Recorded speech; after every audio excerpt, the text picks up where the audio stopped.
안녕하세요.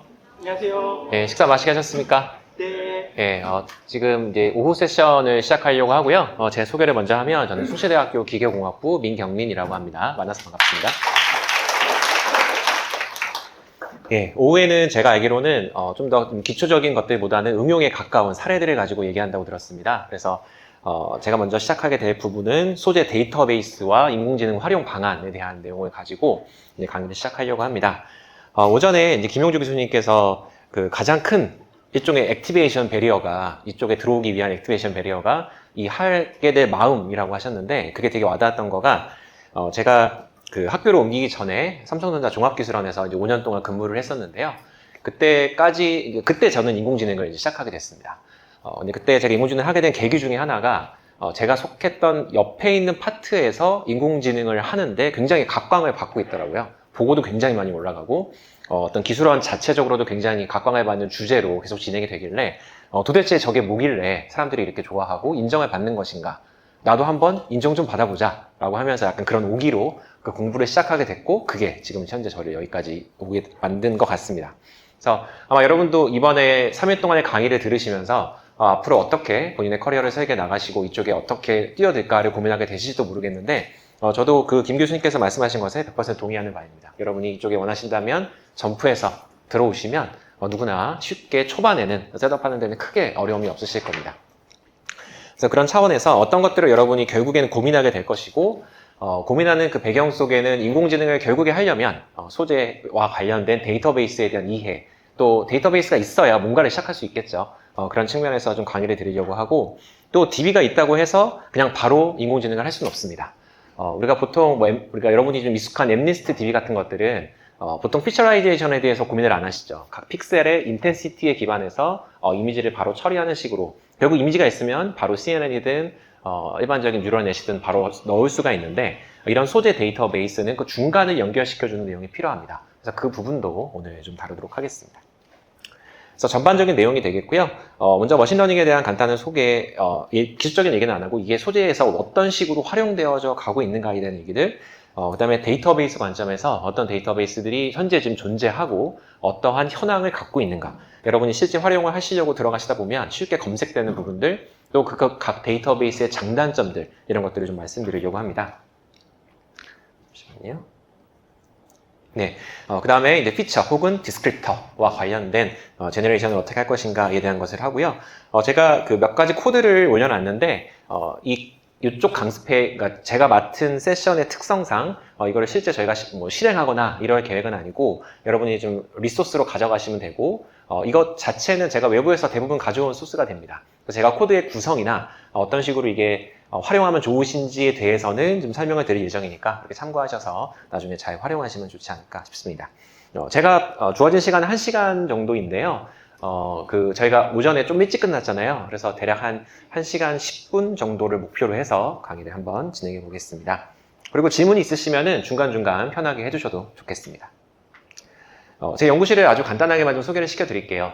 저는 박사 때는 계산과학을 했습니다. 그래서 여러분 들어보셨을 DFT나 MD 이런 것들을 해서 소재와 관련된 연구, 메커니즘 규명, 스크리닝 이런 것들을 진행을 했었고요. 제가 아까 기술원에 있었다고 말씀을 드렸었는데 그때 인공지능을 시작하게 됐고 지금은 그 두 가지를 융합한 연구를 하고 있습니다. 주로 하는 것 중에 하나는 AI Based Material Discovery가 되겠습니다.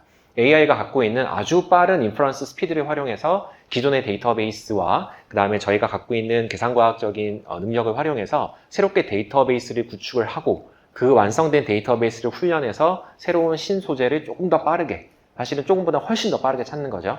훨씬 더 좀 프라미싱한 물질들을 찾아 나가는 그런 연구 분야로 지금 현재 연구실을 운영을 하고 있고요. 그 계산과학 자체에 대해서 인공지능을 활용한 어떤 혁신을 이룬다라든지 혹은 인공지능만을 활용해서 새로운 알고리즘을 도출하려고 하는 노력이라든지 이런 것들도 함께 병행을 하고 있습니다. 그래서 관심 있으신 분들은 저희 홈페이지가 있으니까 한번 찾아보셔서 어떤 논문들이 나오고 있는지 어떤 연구가 진행되고 있는지 한번 살펴보셔도 좋겠습니다. 오전에 이제 한 박사님께서 보여주셨던 슬라이드와 이제 같은 슬라이드입니다. 지금 제가 보고 있는 분야는 이제 이쪽 Accelerated Discovery 쪽이다라고 보시면 되겠고요. 이거는 같은 내용이니까 한번 가겠습니다.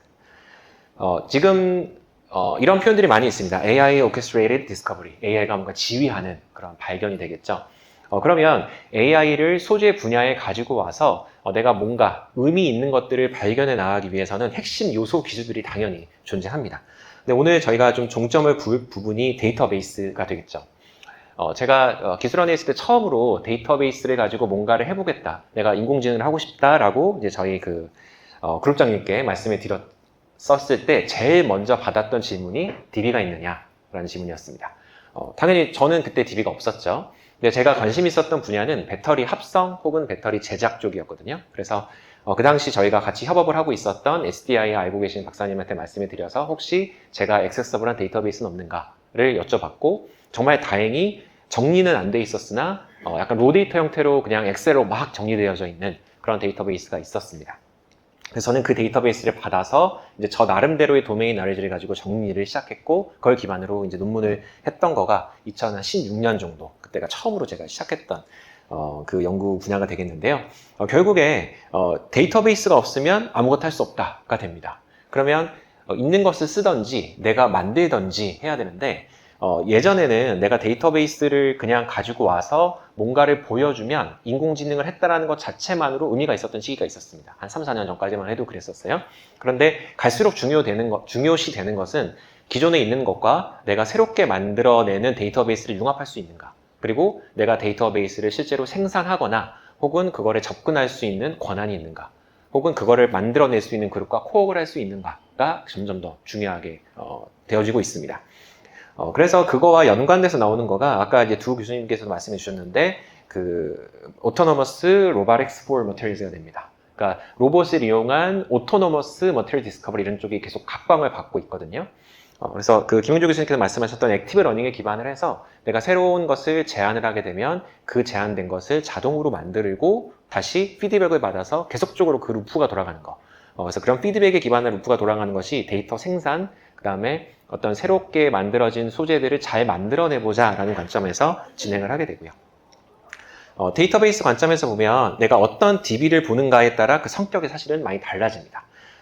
우리가 만약에 어떤 공정 파라미터를 좀 건들고 싶다라고 하면은 그 공정과 관련된 아주 기초적인 단계에서의 소재에 대해서는 좀 간과하게 될 거고요. 상대적으로는 공정 파라미터, 온도가 어떻게 되는지, 압력이 어떻게 되는지 이런 부분들에 더 관심을 가지게 되겠죠. 혹은 내가 데이터베이스를 구축을 할 때 어떠한 방향으로 일관성 있게 조직을 해야만 이것이 결국 AI 알고리즘이 이해할 수 있게 넣을 것인가에 대한 부분도 고민을 하게 될 겁니다. 내가 데이터베이스를 생산을 할 때 저는 계산과학적인 배경을 갖고 있으니 어떻게 하면 좀 더 계산과학적인 DB를 집어넣어서 이 모델의 예측 성능을 좋게 만들 것인가, 어떤 물성이 내가 예측하고자 하는 물성과 가장 큰 관계가 있는 것인가 이런 것들을 고민하게 되겠죠. 혹은 분석을 하시는 그런 실험 베이스로 가지고 계신 분들은 분석 장비를 활용하셔서 어떻게 좀 더 빠르게, 어떻게 좀 더 그라운드 트루스 데이터베이스에 가까운 그런 데이터베이스를 구축할 것인가를 보게 됩니다. 결국에 이런 데이터베이스가 이 모든 마지막 단계를 결정짓는 핵심 요소, 저는 한 80% 이상의 기여도를 갖고 있다고 보고 있는데요. 이제 그런 것과 연관돼서 많은 사람들이 연구를 현재 진행하고 있고 데이터베이스가 나오면 계속적으로 공개해서 내가 오히려 이 공개함을 토대로 그 분야를 선점하는 쪽으로 연구를 진행하고 있다. 이렇게 보셔도 되겠습니다.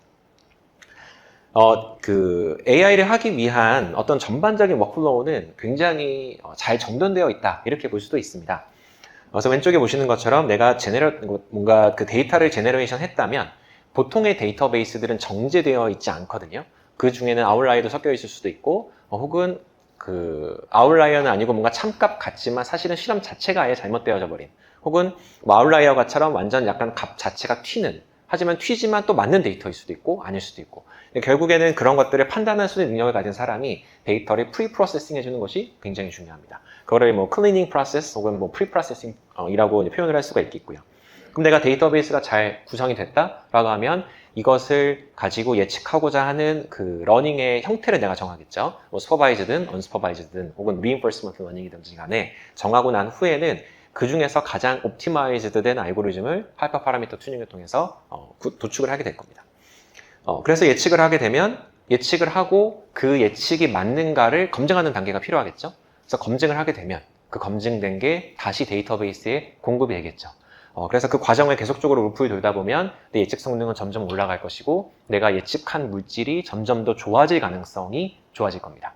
그러니까 그 배경 속에서 내가 시작을 어떻게 하느냐, 내가 데이터베이스가 전혀 없으면 생산부터 시작을 해야 되잖아요. 그래서 그 데이터베이스가 그럼 어떤 식으로 주어져서라는 것들을 좀 말씀을 드리려고 하는데, 그러면 오른쪽에 있는 여러분이 이제 배경 지식이 있으시다면 여기 있는 어떤 프로퍼티가 조금 와닿으실 수도 있고, 없으시다면 좀 와닿지 않으실 수도 있겠다 생각이 듭니다. 뭐 그레인 바운더리, 벌크 모주너스, 일렉트리컬 컨덕티비티.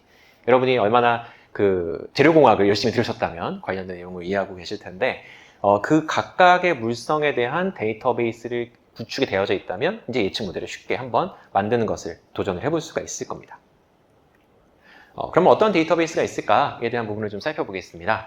먼저 좀 실험적인 관점에서 살펴드리면 여러분 ICCD라고 한번 들어보셨을 것 같아요. 그래서 일반적으로는 이 ICCD 데이터베이스는 이 구조가 합성이 됐다면 그것을 리포트를 합니다. 이것을 어떤 조건으로 합성을 했고, 이것은 어떠한 크리스탈 시스템을 갖고 있으며 그 구조는 어떠한 아토믹 코디네이트를 가지고 있다라는 측면에서 ICCD 데이터베이스는 계속적으로 지금 업데이트 되어져 가고 있고요. 그 다음에 이거는 이제 보통은 이놀게닉 소재에 조금 더 포커스를 두고 있다라고 보시면 되겠습니다. 그 다음에 캠브리지 스트럭처럴 데이터베이스라고 해서 이제 CSD가 있습니다. 이것은 조금 더 올게닉 데이터베이스에 포커스 되어져 있다라고 보시면 되겠고요. 그 다음에 이런 것들은 좀 더 굉장히 좀 펀더멘털한 정보를 보여줍니다. 그러니까 재료의 어떤 물성을 보여준다라기보다는 그 재료의 구조, 혹은 그러니까 아주 기초적인 구조 정보, density, 볼륨 이런 것들이 있겠죠. 혹은 어떻게 생기는가 이런 것들을 주로 보여준다면 이제는 응용 물성을 좀 구축하고자 하는 노력들이 당연히 함께 AI의 발전과 함께 진행이 되고 있습니다. 그래서 이제 HTEM이라고 하는 데이터베이스는 뭐냐면 그러니까 하이트루풋으로 실험을 진행을 해서 데이터베이스를 계속적으로 생산해 나가는 겁니다. 일반적으로 우리가 실험이라고, 저는 실험 전문가는 아니지만 보통 랩 스케일에서 실험을 하게 되면은 내가 대량으로 데이터베이스를 생산하기도 어려울 뿐더러 만들고자 하는 그 대학원생의 손에 따라 똑같은 거를 집어넣어도 다르게 나올 수가 있겠죠. 그래서 이 실험 데이터베이스에서는 가장 중요한 것은 뭐냐면 컨시스턴시입니다. 내가 어떠한 스탠다드한 프로시저에 따라서 데이터베이스를 생산해 냈다면 그거는 그 누가 만들어도 똑같이 나와야 된다. 안 그러면 그건 참 데이터가 아니겠죠. 내가 그러니까 두 명의 대학원생이 진행을 했는데 똑같은 프로세스를 서로 했다고 주장하는 바에서 어떤 친구는 조금 더 뭔가를 빨리 저었고 어떤 친구는 조금 더 천천히 저었다면 그 인자 자체가 달라져 버리는 거잖아요. 그래서 그런 어떤 사람의 손에 타지 않은 아주 정확한 SOP를 가지고 데이터베이스를 구축하게 되면 그 데이터베이스가 신뢰성이 올라가게 됩니다. 그래서 HTM은 이제 그러한 배경 속에서 데이터베이스 자체가 실험 데이터임에도 불구하고 일관성 있게 구축됐다. 그러니까 그런 노력들을 하고 있다는 것이죠. 그 다음으로는 머티리얼즈 클라우드라는 것이 있는데요. 이거는 그 데이터베이스라기보다는 데이터베이스를 모아둔 일종의 리파지터리 같은 거라고 이해하시면 되겠습니다. 여러 연구자가 본인들이 연구를 하게 되면 데이터베이스가 생산이 되죠. 그러면 어떤 경우에는 그것을 본인 웹페이지나 혹은 뭐 깃허브에 올리는 경우도 있습니다. 저희 랩은 보통 이제 그렇게 진행을 하게 되는데요. 이 머티리얼즈 클라우드 같은 경우에는 여기서 아예 그것을 받습니다. 그래서 제출을 하면 여기서 검색 가능하게 어느 정도 좀 오더드된 데이터베이스의 형태로 해서 제공을 해주게 되고요. 보통 다 그냥 생산된 것이 아니라 논문적인 배경과 출판된 논문을 사이테이션해서 같이 나오기 때문에 실제 연구자들이 활용하기에 좀 신뢰성을 가질 수 있겠죠. 이게 논문에 출판된 데이터베이스다. 그리고 그와 연관된 데이터베이스 분석도 당연히 함께 갈 테니까 신뢰성 측면에서 굉장히 높다고 할 수 있겠습니다. 그 다음에는 여러분이 만약에 2D 소재에 좀 관심이 있다라고 하시면 이제 C2DB라고 하는 것도 있습니다. 보통의 재료는 이제 3D 구조를 상대적으로 훨씬 더 양도 많을 뿐더러 물성이 굉장히 좋은 것들이 많이 있죠. 그런데 이제 여러분들 당연히 들어보셨을 이제 그래핀 이후로는 2D 소재에 대한 관심도가 굉장히 많이 올라간 상태이고, 그러면 이제 계산과학자들이나 혹은 실험하시는 분들이 어떻게 하면 C2DB, 그 2DDB를 더 확장할 수 있을 것인가에 대한 부분을 고민을 하겠죠. 그래서 그런 것들을 모아둔 한 4,000, 5,000여 개 정도 되는 데이터베이스가 C2DB가 되겠습니다. 네, 다음으로는 여러분이 만약에 인공지능을 활용해서 뭔가 재료와 관련된 스크리닝 혹은 예측 같은 거를 해보겠다라고 하면 보통 많이 듣게 될 만한 데이터베이스가 됩니다. 그래서 좀 제가 네 가지를 갖고 왔는데요. 이 네 가지는 그러니까 주체의 그룹이 다릅니다. 물론 각각의 그룹은 세계적으로 연구를 선도하는 그러한 그룹 혹은 학교에서 혹은 연합체 이렇게 데이터베이스가 구축이 되어져 가고 있고요. 또 다른 특징은 대부분 계산 데이터베이스 위주입니다.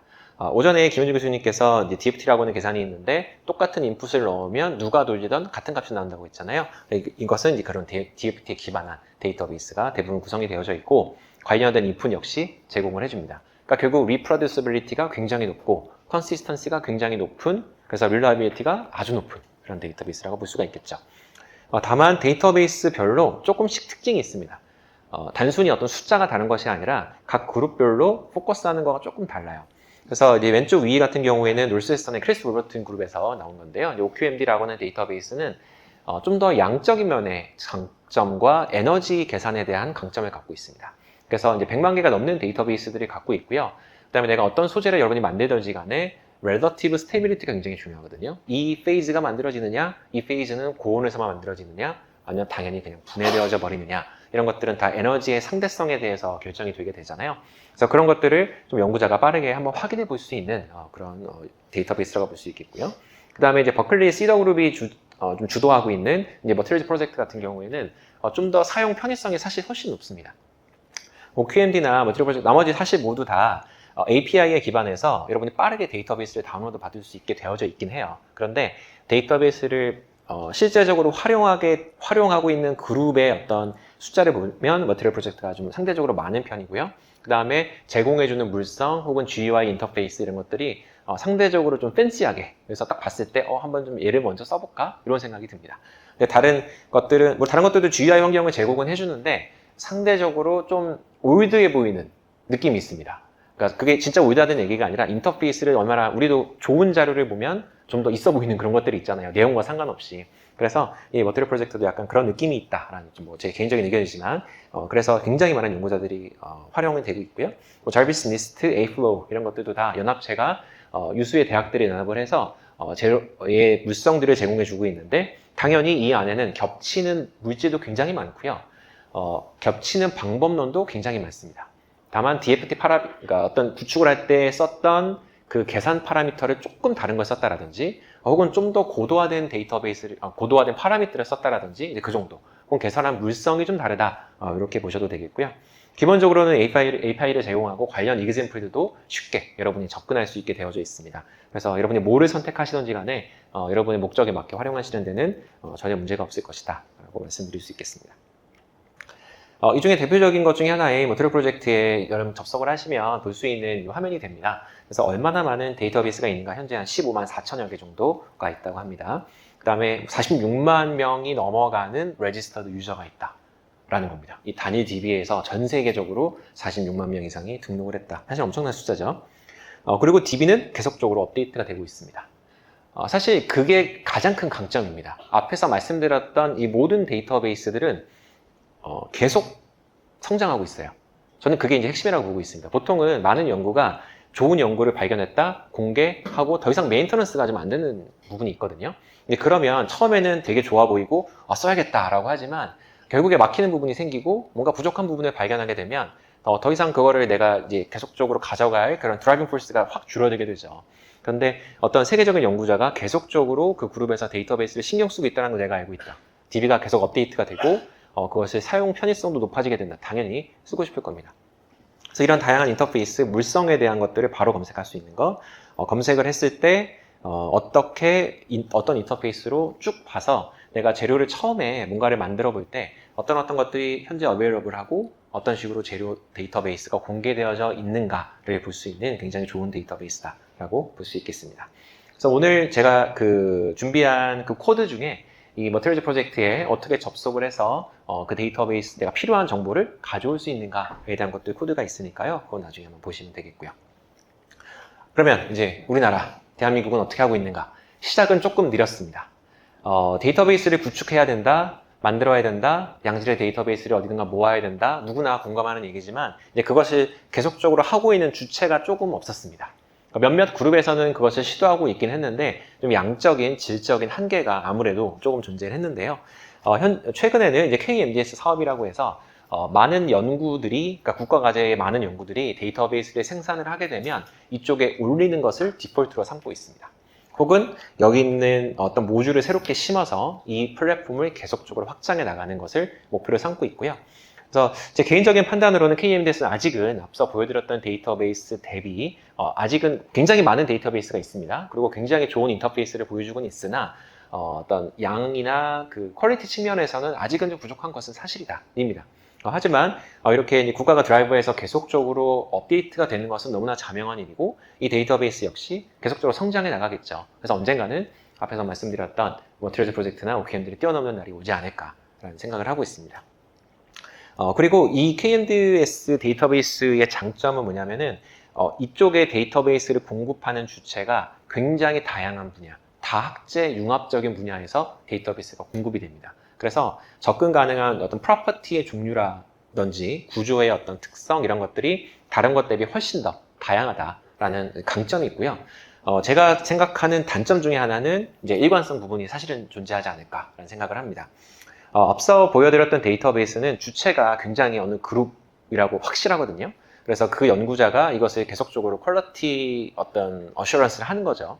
그래서 계속적으로 이 구조에 문제가 없게, 데이터베이스에 문제가 없게 확인을 하고 있는 상황이 있지만 K&S는 데이터베이스 자체를 확인하고 검증하는 주체가 아직은 어차피 그거를 어느 한 전문가가 모든 걸 다룰 수는 없기 때문에 이제 그런 경계선은 존재하지 않을까 싶습니다. 그럼에도 불구하고 내가 데이터베이스를 활용하게 된다면 누구나 한번 접속을 해서 내가 하고자 하는 물성을 지닌 구조를 가진 데이터베이스가 있는가를 확인한 이후에 활용하기에는 굉장히 좋은 데이터베이스로 성장하고 있고 성장하게 될 것이다 라고 말씀드릴 수 있겠습니다. 참고로 저는 관계자는 아닙니다. 이쪽에 관계자는 아니고 제가 봤을 때 이런 게 있으면 좋겠다 생각했는데 나와서 굉장히 반가운 마음에 좀 소개를 시켜드렸고요. 그 외에도 여러분 슬라이드를 보시면은 이제 여러 가지 데이터베이스가 이제 공개가 계속적으로 되고 있습니다.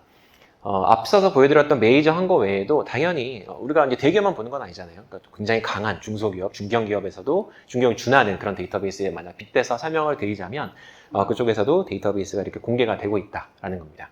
그래서 여러분이 만약에 어떤 데이터베이스의 품질을 판단을 하고 싶으시다면 그 데이터베이스를 구축한 주체가 냈던 논문들이라든지 그것이 그 분야를 얼마나 리드하고 있는 것인가를 기준으로 한번 판단해 보시면 그 데이터베이스의 신뢰성을 여러분이 확보할 수 있고 사용하는 데 있어서는 이제 문제가 없지 않을까 싶습니다.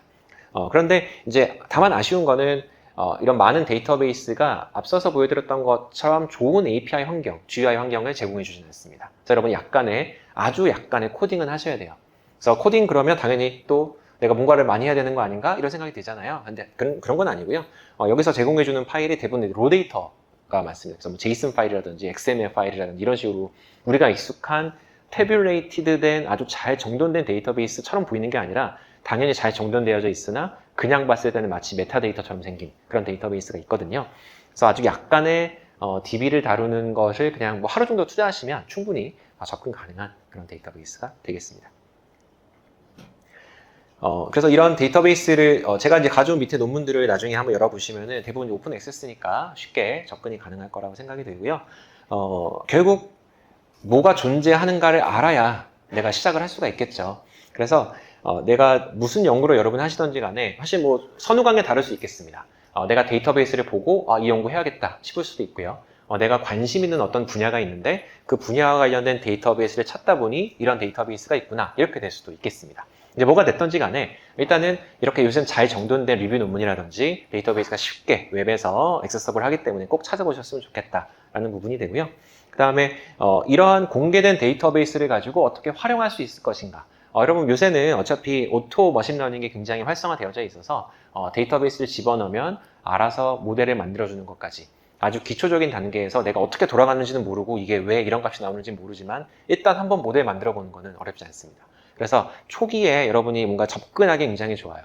물론 당연히 그 이후에 내가 이걸 가지고 난 논문 한번 써볼까 라고 하면 사실 완전 다른 세계로 어려운 상황에 처해져 있죠. 하지만 그 앞단에서 내가 공개된 DB를 가지고 머신러닝이나 딥러닝을 돌려서 뭔가를 모델을 만들어 보는 것 자체는 사실은 굉장히 간단한 프로세스로 할 수가 있습니다. 그래서 이런 다양한 패키지를 한번 활용해 보시는 거 추천을 드리고요. 그 다음에 내가 어떠한 애플리케이션에 적용을 할 것인가에 따라 쓸 수 있는 패키지도 특성화해서 나와 있습니다. 내가 조금 더 이미지 쪽에 관심이 있다.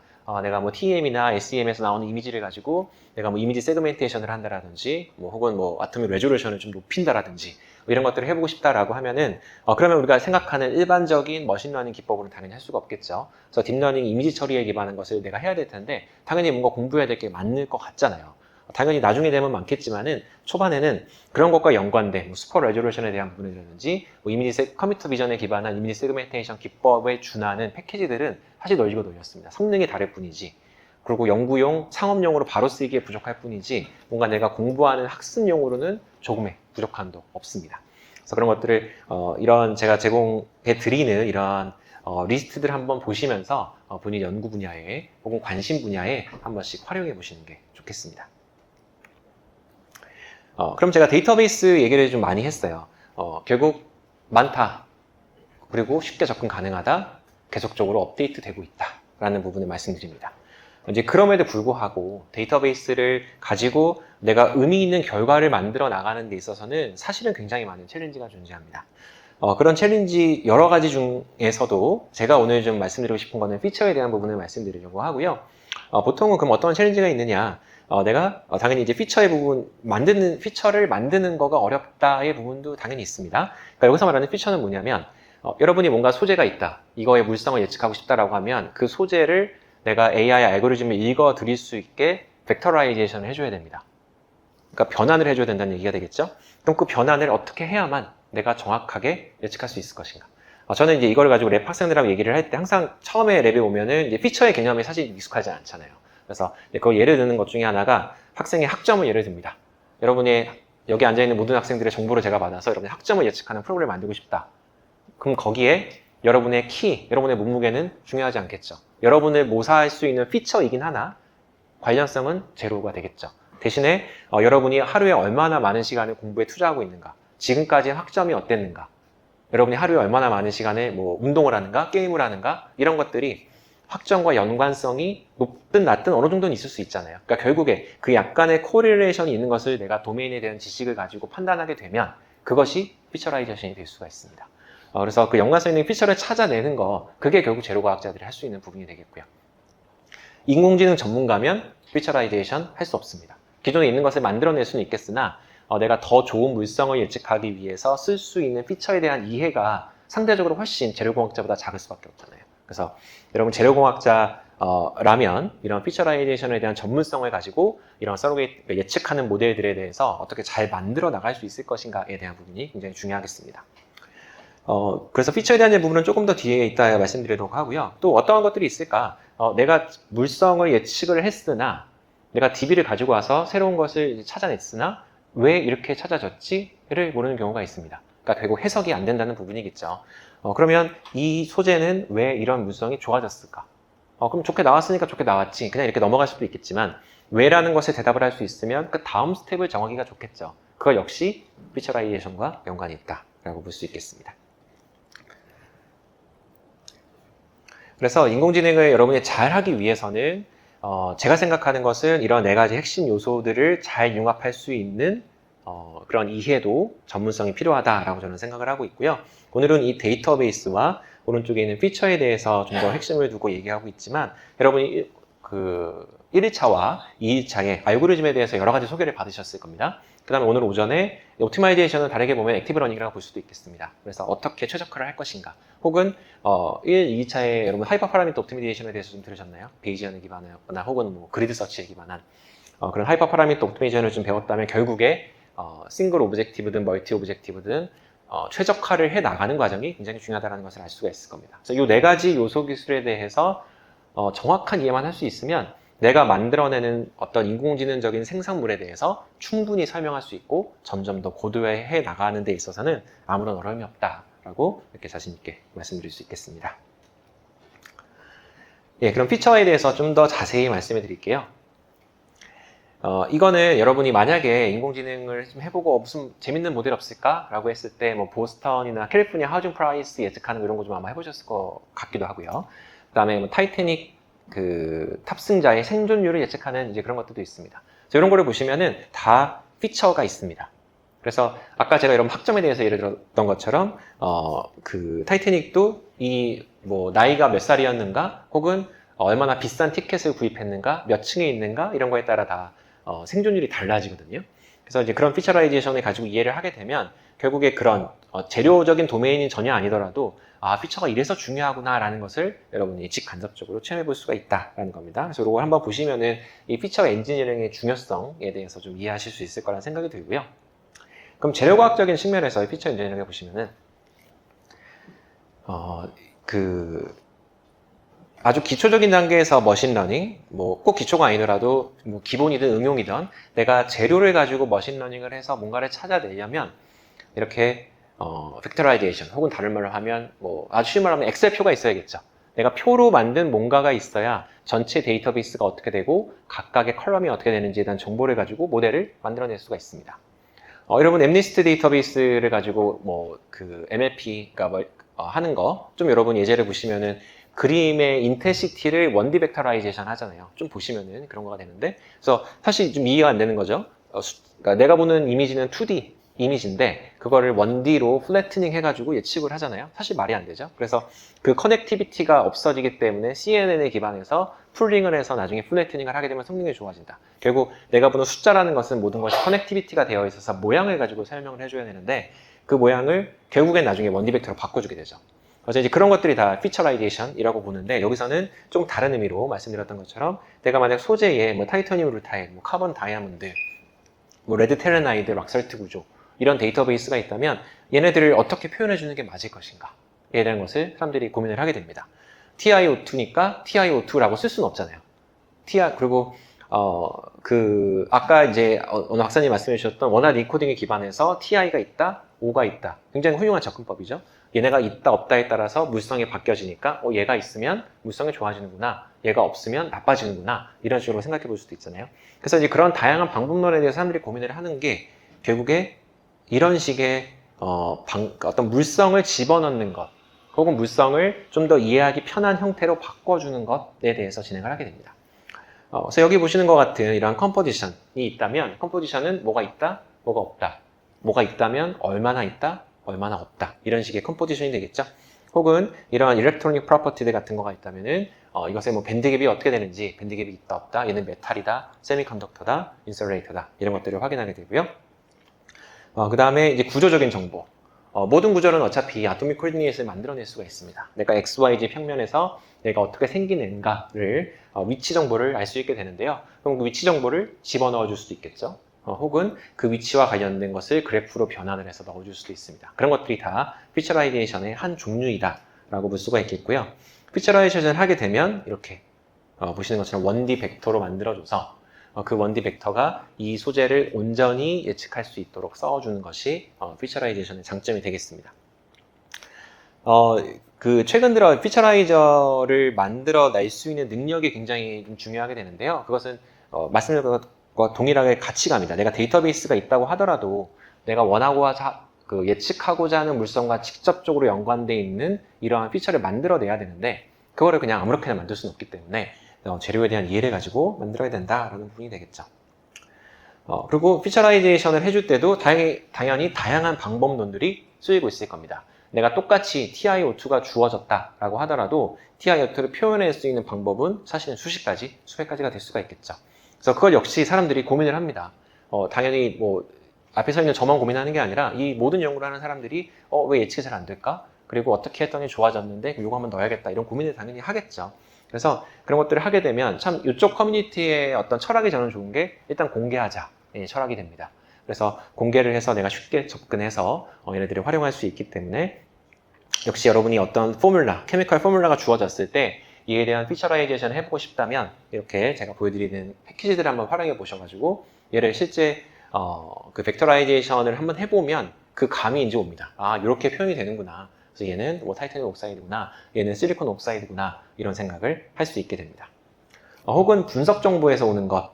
여러분 아마 그 학부 때 실험 과목 중에 분석을 해보는 것들도 있는 걸로 알고 있습니다. 저는 이제 기계과 소속이지만 재료과 커리큘럼을 가끔 보면 뭐 엑사이드라든지 뭐 XPS 이런 것들은 아마 안 할 것 같기도 한데 어쨌든 소재의 그 구조 결정 정보를 보는 그런 실험 과목들을 여러분 많이 하실 거잖아요.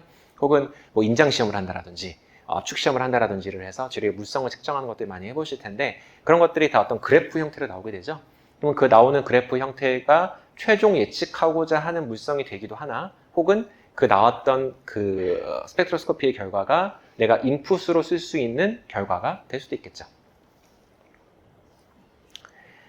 피처 중에 제일 먼저 말씀드릴 것은 이제 어떤 구조가 딱 주어졌을 때 해야 되는 부분입니다. 그게 컴포지션이 되고요. 그 다음에 내가 구조 정보를 알고 있다면 더 사이트나 스트럭처럴 정보를 토대로 정보를 얻게 됩니다. 그래서 이 뒤에도 더 말씀드리겠지만 내가 어떠한 그 피처라이저들을 다 통합해서 쓰게 되면 보통 한 구조에 대해서 뭐 한 적어도 3,000개 이상 또 어떤 구조에 따라서 5,000개 이상 그러니까 피처를 만들어낼 수가 있습니다. 그 피처가 의미가 있던지 없던지 간에 각각의 피처들에 대해서 그러니까 어떤 물질에 대해서 표현해낼 수 있는 방법론이 존재한다라는 부분이 되겠죠. 그래서 이렇게 좀 제공되는 여러 가지 패키지들을 활용해서 한번 만들어 보시면은 어떠한 컴포지션 정보가 이렇게 변환됐구나, 사이트의 정보가 이렇게 변환됐구나라는 것을 이해를 하실 수가 있고요. 특히나 요새는 구조 정보가 아무래도 각광을 받고 있습니다.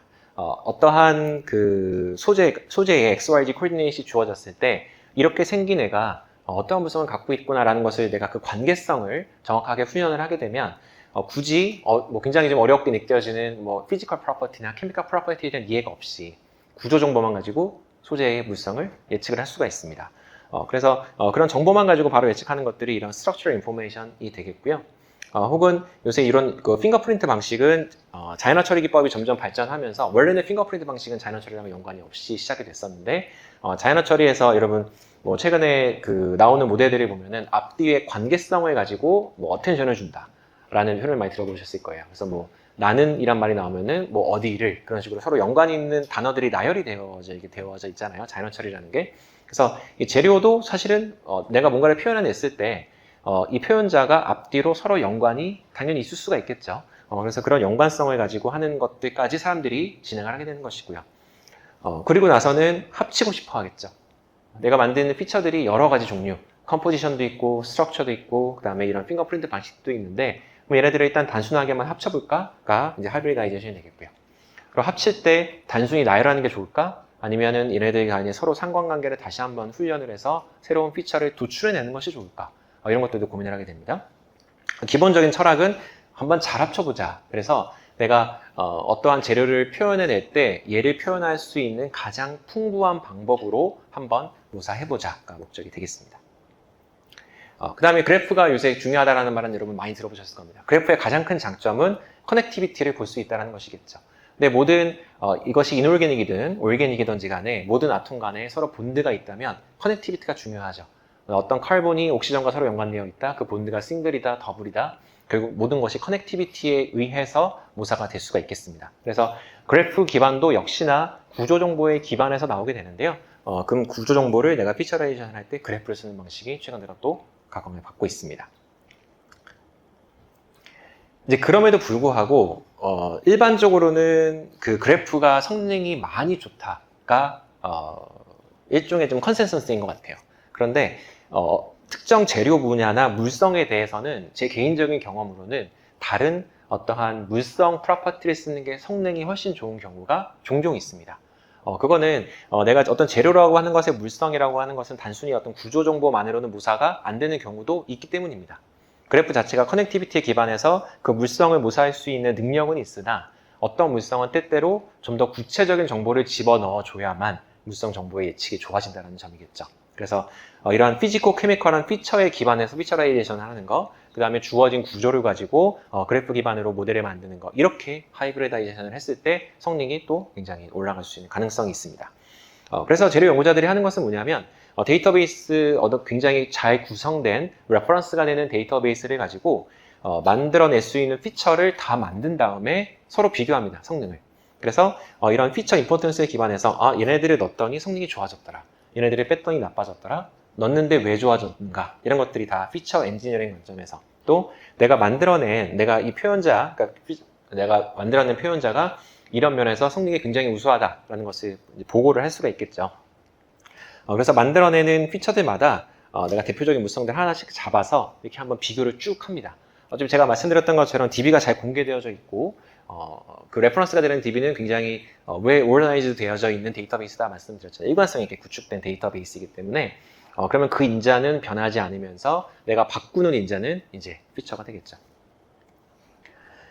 예, 그래서 지금 여기에 뭐 잘은 안 보이시겠지만 이게 다 물성이고요. 이쪽이 이제 방법론이 됩니다. 그래서 뭐 그래프 기반의 방식들 혹은 여러분이 좀 들어보셨을 뭐 랜덤 포레스트라든지 혹은 뭐 그레디언트 부스팅 기반의 방식이라든지 각각의 우리가 쉽게 접근 가능한 많은 슈퍼바이즈드 기반의 알고리즘들을 가지고 또 쉽게 접근 가능한 많은 물성 DB들에 대해서 예측 성능을 한번 쭉 보는 겁니다. 그래서 그 중에 가장 좋은 것은 뭘까? 선택하는 것이겠죠. 제가 잠깐 그 오토 머신러닝이 요새 굉장히 활발하다 이런 말씀을 드렸는데 그래서 그런 알고리즘에서 해주는 것들이 사실은 이런 겁니다. 내가 데이터베이스만 집어넣어 주면은 그 패키지가 갖고 있는 수많은 알고리즘의 성능을 같은 피처상에서 한 번에 비교를 해줍니다. 그러면 내가 이 물성에는 이거 쓰면 되겠구나 이런 생각이 들겠죠. 그래서 그 사용 편의성이 굉장히 좋아졌고 다만 이제 그거를 개선하기는 완전 다른 세계라는 거가 되겠죠.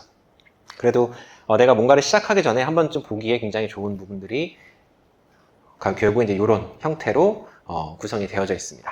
그래서 어떤 재료만 집어넣어주면은 그것에 대해서 관련된 데이터베이스를 찾아주고 그 다음에 오토 피처라이제이션을 토대로 AI 알고리즘이 읽어들을 수 있게 바꿔주고 그 다음에 그 데이터베이스 중에 좀 이상한 거 없을까? 그러면은 아웃라이어 디텍션 해가지고 자동으로 걔네들 지워준 다음에 최종적 너무 차원이 만약에 너무 크다라고 하면 차원을 좀 줄여주는 거, 그 다음에 오토 머신러닝에서 최적 알고리즘 찾아주는 거, 그리고 나서는 내가 원하는 물성 예측 모델 딱 보여주는 거죠.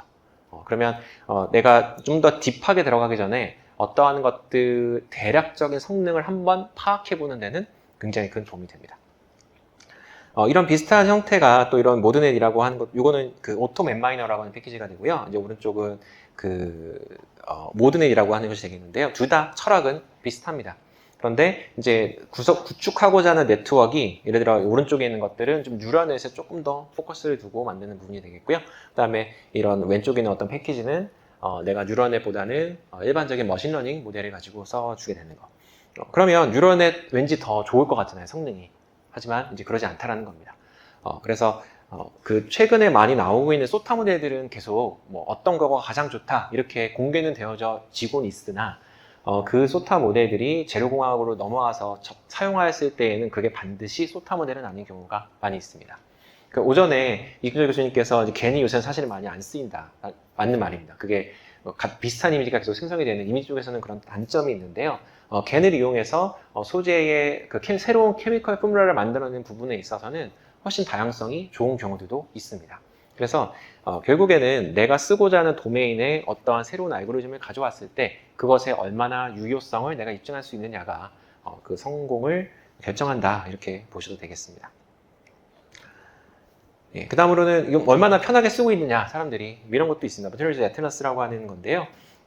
여기 보시면 각각이 다 모듈이 됩니다. 그래서 내가 뭐 새로운 구조 정보가 있으면 넣어주면 그 구조의 물성들을 쫙 예측해줍니다. 속은 안 보여줘요.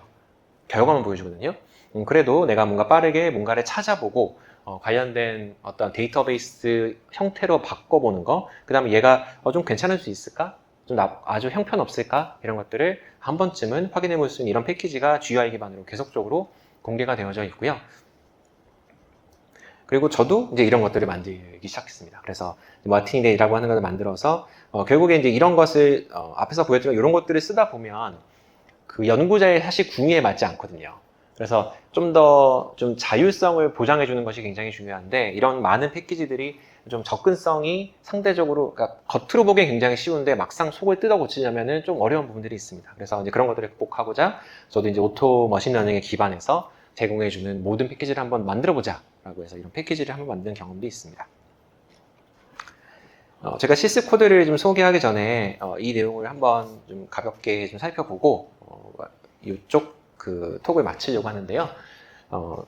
작년에 네이처의 두 편의 논문이 나왔습니다. 그래서 딥마인드에서 뭐 이렇게 수많은 데이터베이스들을 만들어냈다. 그래서 사실 기사는 뭐 굉장히 좀 자극적으로 나왔어요. 그래서 데이터베이스 자체가 뭐 굉장히 200만 개나 새로운 게 나왔다. 엄청나게 많은 것 같잖아요. 더 이상 나올 게 있나? 이런 생각도 사실 들죠. 그리고 뭐 세상에 없던 거를 찾았다. 그럼 이렇게 세상에 없던 거를 이렇게 많이 찾았으니까 세상이 뒤집히겠구나. 이런 생각이 당연히 이제 하게 됩니다. 그리고 딥마인드에서 했다고? 그럼 딥마인드에서 했다는 얘기는 또 이쪽 세계가 뒤집어지겠구나. 그리고 저는 이제 이 논문이 처음 나왔을 때 무슨 생각을 했냐면은 내가 갈 곳은 어디인가? 사실은 솔직히 그런 생각을 했습니다. 나도 이런 거 해야 되는데 왜 이런 데서 다 뛰어들어서 다 내 갈 길을 막고 있는 것인가 이런 생각도 잠깐 했었어요. 그런데 그러고 나서 올 초에 이런 기사들이 나오기 시작했습니다. 그러니까 여기 왼쪽 부분은 제가 뭐 읽지는 않겠지만은 구글에서 이런 거를 주장을 했으나 다른 연구자들이 이거 다시 팔로우업해서 봤더니 그렇게까지 필요 없는 소재도 되게 많더라. 그리고 의문이 든다. 다시 한번 검증해 봐야 된다. 이런 얘기를 한다는 겁니다. 그리고 여기 보시면 이런 것도 뭐 대부분의 고등학생도 알 수 있는 말도 안 되는 예측 자료가 들어가 있다. 그러니까 결국 검증이 안 돼 있는 거 아니냐. 그냥 이렇게 말하는 건 어렵지 않은 거 아닌가? 그런 말을 하는 겁니다. 근데 저도 한쪽으로는 동의하는 바는 뭐냐면은 생성 모델을 이용해서 케미컬 포뮬러를 만들면 전 오늘 밤에라도 당장 수십만 개의 새로운 물질을 제시할 수가 있고요. 그 다음에 그 새롭게 나온 새로운 물질들에 제가 갖고 있는 서로게이트 모델을 집어넣어서 물성들을 다 공개할 수 있습니다. 하지만 검증이 필요하겠죠. 그리고 검증을 하려면 누군가는 실험을 해야 되고 누군가는 실제 계산을 진행을 해야 될 겁니다. 그래서 이렇게 좀 검증되지 않은 데이터베이스를 확장하는 것은 굉장히 쉬운 일이지만 그것을 실제 다시 한번 다 검증하고 하는 것들은 아직까지는 큰 시간이 많이 필요하다라는 것이고요. 또 이런 기사들도 나옵니다. 이런 라지 랭귀지 모델과 관련해서는 데이터 고갈이 될 것이다 이런 말이 나옵니다. 사실 이건 소재에 대한 얘기는 아니고요. 우리가 현재 생산해내고 있는 모든 문서화된 데이터베이스들이 라지 랭귀지 모델에 들어갈 텐데 이 DB가 더 이상 확장이 안 될 거라고 합니다. 그러니까 이미 겹치거나 인공지능이 훈련하기에는 더 이상 필요 없는 데이터베이스라고 합니다. 근데 이거는 제가 보는 뷰는 소재에는 아직은 아닌 것 같습니다. 그래서 소재에는 여전히 그 정확한 물성을 예측하기 위한 데이터베이스는 부족한 상황이고요. 그래서 여러분이 이런 소재 데이터베이스를 구축하는 것에 좀 더 관심을 가지게 된다면 앞서서 말씀드렸던 다양한 데이터베이스들을 기반해서 아직 탐색되지 않은 물성, 물질들을 기반으로 여러분의 어떤 새로운 길을 가게 되는 탐색하는 길로 삼게 된다면 그쪽이 뭔가 새로운 분야를 창출해낼 수 있는 그런 분야가 아닐까라고 저는 생각을 하고 있습니다.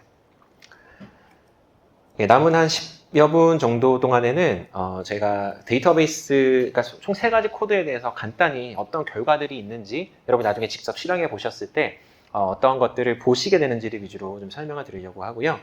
이것의 배경이 되는 데이터베이스는 머티리얼 프로젝트가 되고 이것에 쓰는 데이터베이스 패키지는 맨마이너라고 하는 이제 파이썬 기반의 패키지가 되겠습니다.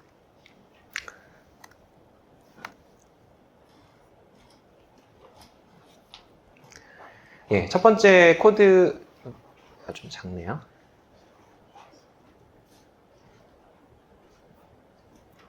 이 정도면 조금 여러분 보이시죠? 그래서 전체적인 틀이 어떻게 생겼고 어떤 거가 보인다 정도만 여러분이 한번 머릿속에 입력해서 가시면은 그다음부터는 따라가시는 데는 문제가 없지 않을까라는 생각이 듭니다. 그래서 이거는 이제 머티리얼 프로젝트에서 데이터베이스를 어떻게 가져올 것인가에 대한 부분입니다. 제가 머티리얼 프로젝트가 API가 굉장히 잘 돼 있다라고 말씀드렸잖아요. 그래서 우리가 보통 데이터베이스를 가져온다라고 하면 여러분은 뭔가 다운로드 버튼을 눌러서 걔를 가져와야 될 것 같잖아요. 그게 초반에는 사실은 편해요. 그런데 언젠가부터는 그 DB도 사실 엄청나게 클 뿐더러 내가 필요 없는 데이터베이스를 가져오게 되잖아요. 그래서 이런 API 기반을 가져오는 것이 좋고요. 혹은 여러분이 DB에 좀 관심이 좀 더 있다라고 하면 SQL이라고 하는 걸 공부해 보는 것도 추천합니다. 그러면 데이터베이스를 관리하는 이제 그런 랭귀지를 이용하게 되는 건데요. 이런 머티리얼 프로젝트에 대해서 여러분이 가져오시려면은 여기 보시면 이제 API 키라는 것이 있습니다. 그럼 나 뭔가 돈을 내야 되나? 당연히 아닙니다. 머티리얼 프로젝트의 웹사이트 들어가셔가지고 나만의 아이디를 만드시게 되면 여러분의 고유의 API 키를 만들어낼 수가 있고요. 그걸 기반으로 데이터베이스, 그러니까 그 키를 이용해서 내가 계속 소통을 할 수가 있습니다. 그래서 이 키가 있다는 얘기는 뭐냐면 만약에 여러분이 이거를 이렇게 너무 많은 양을 쿼리를 하잖아요. 그럼 거기서 잘라버립니다. 그러니까 접속을 잠깐 차단시켜버려요. 그래서 좀 잘못된 그 사용을 방지하기 위한 방법이 아닐까라는 생각이 들고요. 그럼 데이터베이스를 가져온 형태가 대략적으로 어떻게 되어져 있느냐? 내가 API 키가 있으면은 그 다음에 내가 찾고자 하는 데이터베이스의 어떤 형태를 입력을 할 수도 있습니다. 그냥 다 가져와도 되고요. 혹은 내가 원하고자 하는 어떤 컴포지션을 보냅니다. 나 아이언 옥사이드라고 하는 걸 한번 찾아보고 싶어 라고 하면은 이거와 연관된 소재를 다 찾아줍니다. 그러니까 아이언 옥사이드라고 하는 것은 이런 폴리모프의 개념을 혹시 아시는지 모르겠는데 아이언 옥사이드지만 스페이스 그룹이 다른 것이 있을 수 있잖아요. 똑같이 아이언 옥사이드지만 그러니까 다른 구조지만 아이언 옥사이드로 갖고 있는 것이 뭐 10개가 있을 수 있고 20개도 있을 수 있습니다. 그런 것들을 다 가져와서 볼 수가 있고요. 또 내가 뭐 가져온 것에 대해서 얘네들이 어떻게 생긴 애인가, 얘 레티스 사이즈는 어떻게 되고, 그 레티스는 어떤 모양을 가지고 있고, 그 안에 들어가 있는 아톰의 코디네이션은 어떻게 되는가, 이런 정보들도 다 이렇게 정보의 그 교환의 토대로 가져올 수 있고요. 그리고 내가 만약에 그 머티리얼 프로젝트에 있는 어떤 데이터베이스의 번호를 알고 있다. 그러니까 이거는 내가 물성, 그 케미컬 컴포지션을 던져서 받아도 되고요.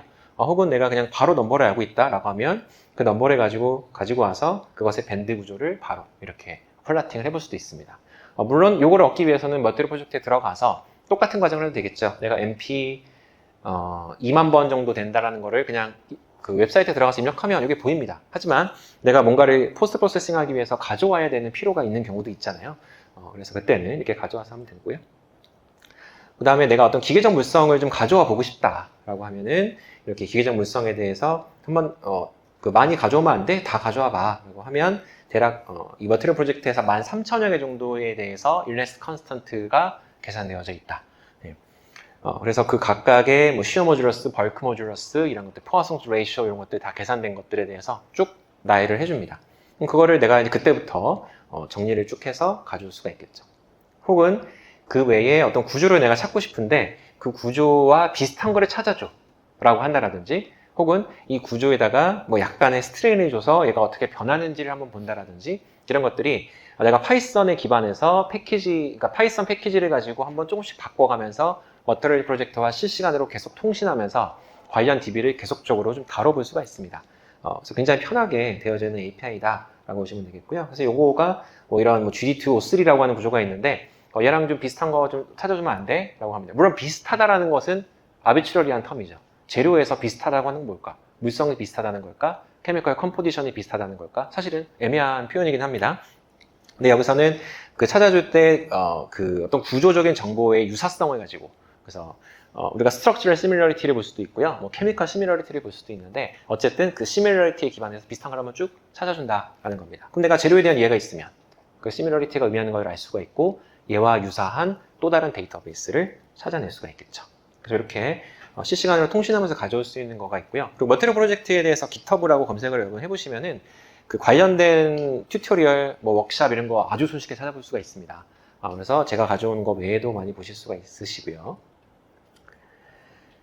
그 다음에 이제 두 번째는 뭐냐면은 내가 아까 그 머티리얼 프로젝트에 있는 일레스틱 컨스턴트를 갖고 있는, 그러니까 기계적 물성을 갖고 있는 것을 가져오자 이런 말씀을 드렸잖아요.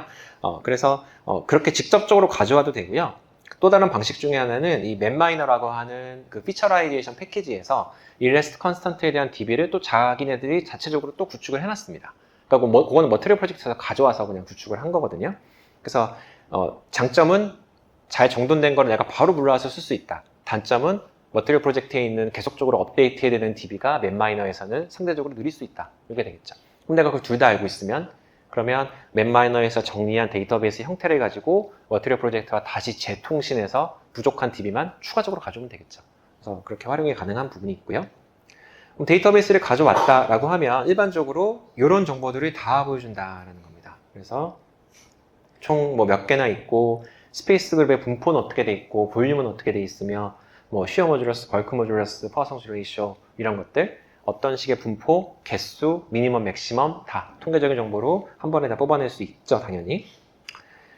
그 다음에 그 데이터베이스 중에서도 아톰 개수가 몇 개 이하인 거를 골라낸다라든지, 이상인 거를 골라낸다라든지, 벌크 모듈러스가 얼마나 높은지를 다시 뭐 뽑아낸다라든지, 이런 것들은 다 뭐 판다스 데이터 프레임에 기반해서 쉽게 해볼 수 있는 그런 부분들이잖아요.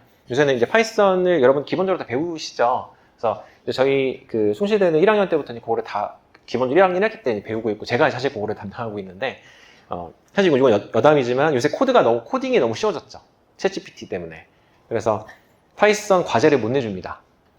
그러니까 어떤 코딩을 해라 의미가 없습니다, 요새는.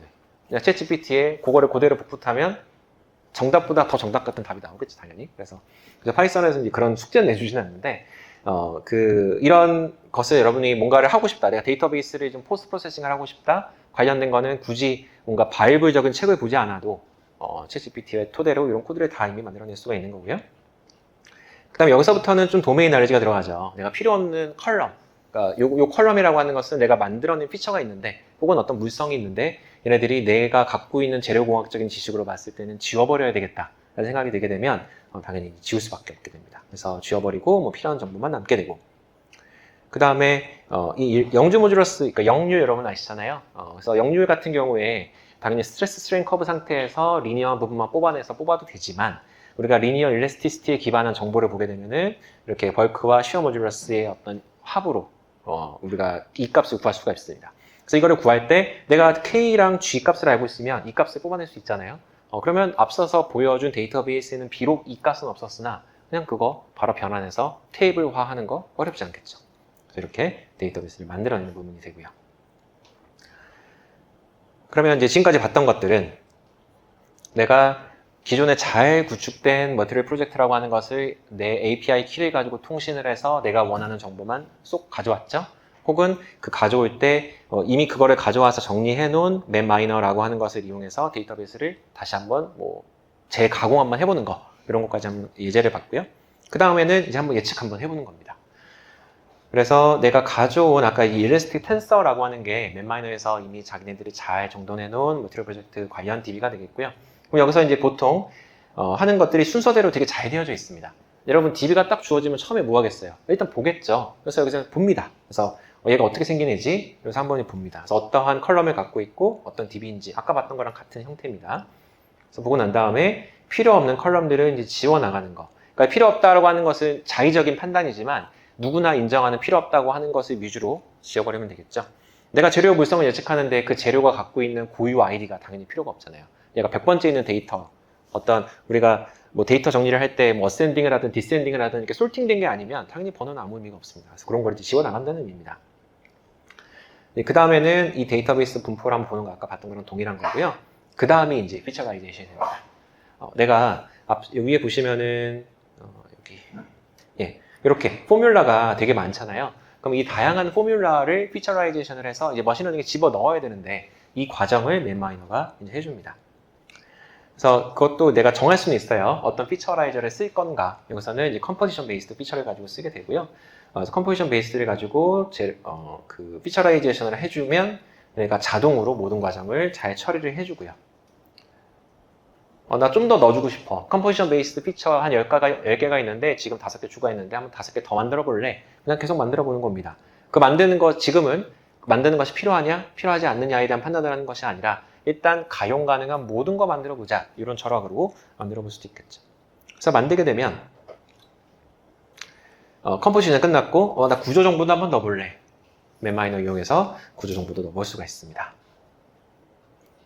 그 다음에 인풋과 아웃풋 데이터를 잘 정리하면은 그때부터 이제 만들어진 피처에 대한 리스트가 쭉 나오게 됩니다. 이제 여기서부터는 사실 전문성 영역이에요. 내가 만들어낸 피처의 이름이 그냥 뭐 있구나. 그리고 그냥 이거 써봐야지. 사실 이러면 이제 사실 이게 영구적인 단계로 넘어갈 수는 없습니다. 각 피처의 의미를 내가 파악하고 있어야만 당연히 그 다음으로 넘어갈 수가 있는 거고요.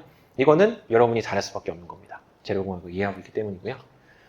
그 다음에 제일 먼저 해보는 것은 리니어 리그레션을 해본다. 여러분 사이키누나 들어보셨죠? 아마 2차 들어보셨을 겁니다. 그래서 사이키누나 패키지 이용해서 뭐 가장 먼저 리니어 리그레션 한번 해보자. 그래서 모델 만들었더니 트레이닝 RSQ가 0.9 정도 나쁘지 않네. 근데 테스트는 어떤가? 그런 것도 보고, 그리고 그 10폴드 크로스 발리데이션, 여러분 그 K폴드 크로스 발리데이션도 배우셨죠? 그래서 그런 거 쭉 한번 볼 수가 있고, 그 다음에 리니어 모델은 보통 안 좋다던데 랜덤 포레스트 우리 한번 트리 모델을 한번 써볼까? 보통 요거는 막 써도 좋다던데 그래서 랜덤 포레스트 모델을 한번 써보자. 그랬더니 트레이닝 모델의 RSQ가 좋아졌더라. 텐폴드 성능 역시 좋아졌겠죠. 그러면 이제 트레이닝 모델을 토대로 내가 더 좋은 어떤 머신러닝 알고리즘을 찾았으니까 이제 테스트 셋에 한번 적용해보자 라고 해서 테스트 셋에 적용해서 RSQ가 0.942 정도. RSQ 자체 높으나 물론 이것도 이때부터 여러분도 판단을 해야 됩니다. RSQ 0.942 엄청 높잖아요. 근데 여러분 도메인에서 그리고 RMSE가 16 정도가 나왔습니다. 이게 만약에 이제 16 GPA 정도 될 거예요. 그럼 16 GPA라고 하는 것이 높은 것인가 낮은 것인가는 사실 어디에 적용하느냐에 따라 달라집니다. 그럼 보통 어떤 물성을 예측하면 R스퀘어가 굉장히 좋게 나오는 경우도 있거든요. 근데 그 R스퀘어는 보통 내가 보고자 하는 영역이 넓으면 좋게 나와요. 그리고 RMSE 같은 경우에 내가 보고자 하는 영역이 사실은 뭐 한 10기가파스칼 정도 되는 소재를 내가 찾으려고 한다. 16이라고 하는 거가 의미가 없겠죠. 그래서 이런 것들을 판단하는 것은 여러분의 이제 몫이 되겠고요. 기본적으로 얘네들을 활용해서 내가 하고자 하는, 내가 만약에 어떤 구조의 기계적 물성을 예측하고자 하는 목적을 잡았다면 그러면 제일 먼저 데이터베이스에 접속해서 가져와서 필요 없는 거 제거하고 피처라이제이션 해서 필요한 피처들만 일단 만들어낸 다음에 그 다음에 사이클론 패키지랑 서로 통신해서 통신은 이제 임포트한 거죠. 임포트해서 모델에 필요한 거 만들면 최종적으로 내가 필요한 모델 하나 딱 만든 겁니다. 그럼 나는 머신러닝을 하는 거죠. AI를 한 겁니다. 여기까지는. 이 다음부터는 이제 온전히 여러분의 지식을 가지고 더 점프해야 되는 부분들이 많아지겠지만은 여기까지 오는 데 있어서 뭐 코드가 길어 보이나 막상 찾아보면 뭐 대부분은 어떤 문법적인 요소가 많습니다. 뭐 정돈하거나 그런 것들이지 알고리즘 자체가 길거나 그런 것들은 전혀 없습니다. 그래서 여러분 이쪽에 관심이 있으시다면 이 코드 한번 3개 한번 차근차근 실행해 보시면서 제가 말씀드렸던 여러분이 주의해야 될 점들을 가지고 한번 진행을 해 보시면 충분히 이런 데이터베이스에 대한 이해, 피처라이제이션에 대한 이해를 할 수 있지 않을까라는 생각이 듭니다.